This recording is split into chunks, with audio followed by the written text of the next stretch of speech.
Welcome to Monica's magic pot. आजच्या एपिसोडमध्ये आपण बघणार आहोत मँगो सुजी केक कसा करायचा ते।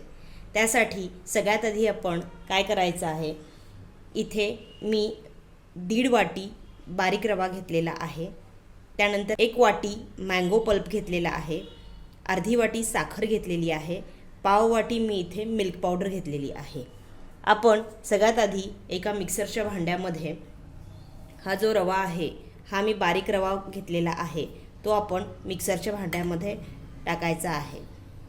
तुमच्याकडे बारीक रवा उपलब्ध नसेल तर तुम्ही मोठा रवा देखील घेऊ शकता, तो देखील आपल्याला मिक्सरच्या भांड्यातूनच एकदा बारीक करून घ्यायचा आहे। याचं कारण असं, आपला केक जेव्हा तयार होईल तो तुटला नाही पाहिजे, यासाठी याची बारीक अशी पूड आपण करून घ्यायची आहे।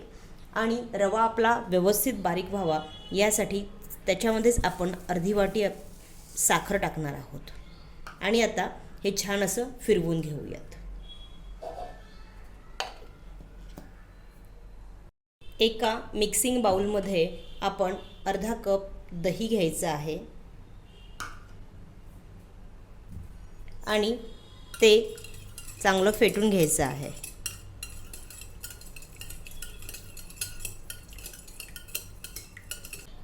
त्यामध्येच आपण 4 टेबलस्पून इतकं रिफाइंड ऑइल टाकणार आहोत आणि पुन्हा एकदा छान मिक्स करून घेणार आहोत। मिक्सरमधून बारीक केलेला रवा आणि साखर हे यामध्ये टाकायचं आहे।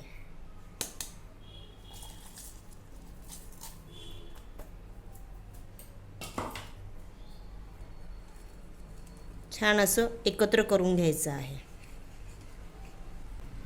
हा केक खूप छान लागतो, तुम्ही नक्की ट्राय करून बघा। ज्यांना मैदा आवडत नाही किंवा जे लोक मैदा खात नाहीत त्यांच्यासाठी तर खूप छान ऑप्शन आहे, नक्की ट्राय करा, तुम्हाला देखील खूप आवडेल। साखरेचं प्रमाण तुम्ही तुमच्या आवडीनुसार कमी अधिक करू शकता। इथे जो आपण मँगो पल्प तयार केलेला होता, त्यासाठी मी इथे हा अल्फोन्सो क्वालिटीचा, ज्याला आपण हापूसचा आंबा असं म्हणतो, तो आंबा मी वापरलेला आहे। तो फक्त मिक्सरमधून मी बारीक करून घेतलेला आहे, पाणी किंवा दूध काहीही न टाकता। तर हा आपण यामध्ये ॲड करायचा आहे। त्याचप्रमाणे त्यामध्ये आपण टाकणार आहोत पाव कप मिल्क पावडर आणि छान असं एकत्र करून घेऊया।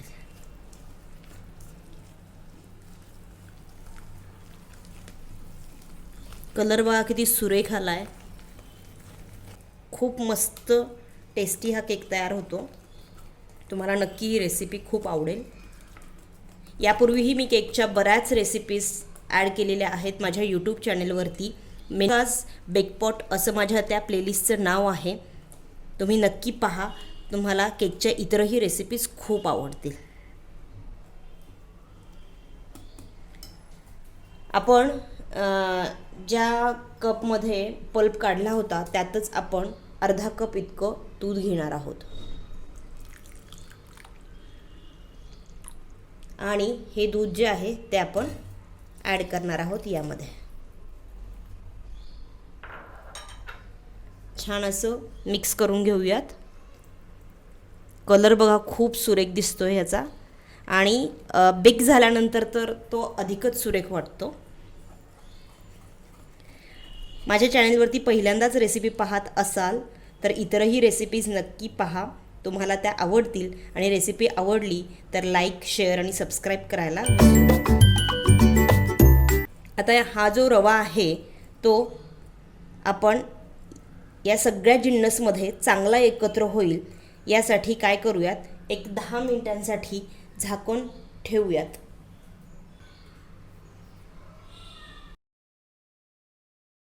इथे 10 मिनिट झालेले आहेत। आपण बॅटर पाहूयात किती फुलला आहे तो। तुम्ही बघू शकता मगापेक्षा बॅटर जो आहे तो थोडा घट्टसर असा झालेला आहे. आता यामध्ये आपण पुन्हा एक साधारणतः पाव वाटी इतकं दूध टाकायचं आहे.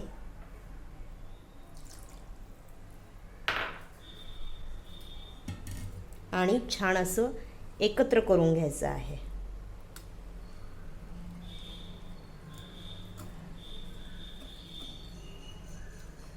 मी इथे स्पॅच्युलाचा वापर करते म्हणजे व्यवस्थित असं ते एकत्र होईल, भांड्याला कुठेही लागणार नाही आहे.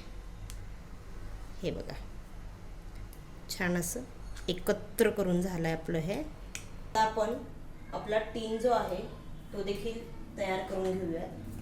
मी इथे एक बटर पेपर लावलेला आहे आणि आता याला तेल लावून आपण आपलं टीन जो आहे तो रेडी करून घेऊयात.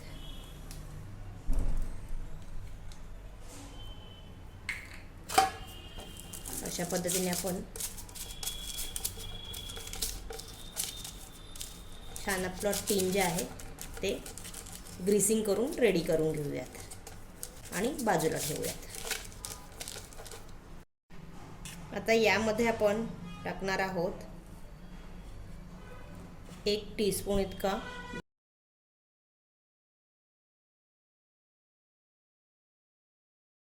Baking powder. आपण दही टाकलेलं आहे त्यामुळे बेकिंग सोडा टाकण्याची आपल्याला गरज नाही आहे. आणि हे आता छान मिक्स करून घेऊयात.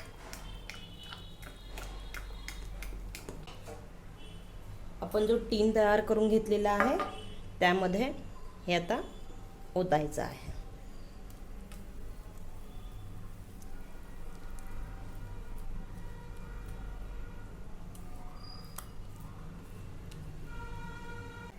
छान असं ह्याला टॅप करून घेऊयात.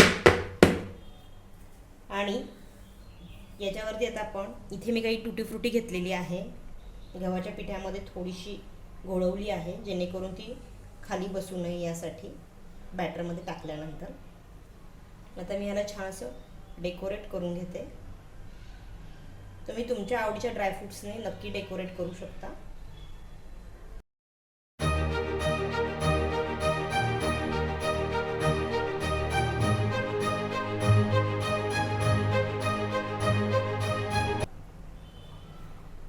हा छान रेडी झालेला आहे बेक होण्यासाठी. आणि आता आपण याला ठेवूयात कुकरमध्ये. एक 45 मिनिटांसाठी आपण छान बेक करून घेऊयात.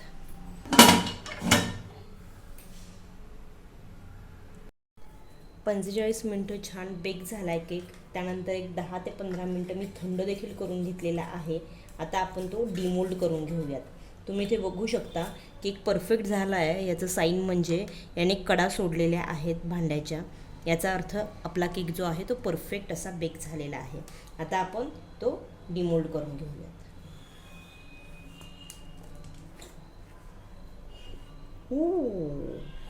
वाव, मस्तच. आपला बटर पेपर जो आहे तो देखील आपण काढून घेऊयात.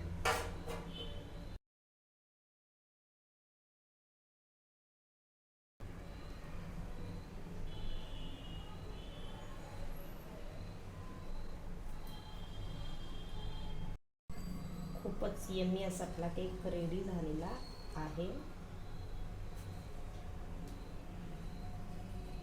बघू शकता तुम्ही. आणि आता याला छान आपण कट करून घेऊयात. यम्मी असा हा केक आपला कट करून पाहूया.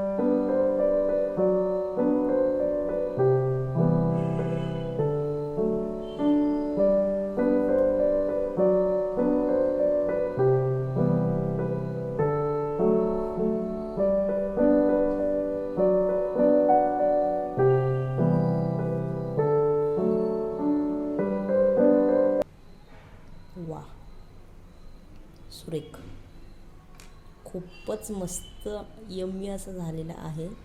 नक्की ट्राय करून पहा आणि मला देखील सांगा रेसिपी तुम्हाला कशी वाटली. पुन्हा एकदा भेटूयात अशाच एका इंटरेस्टिंग रेसिपीसहित.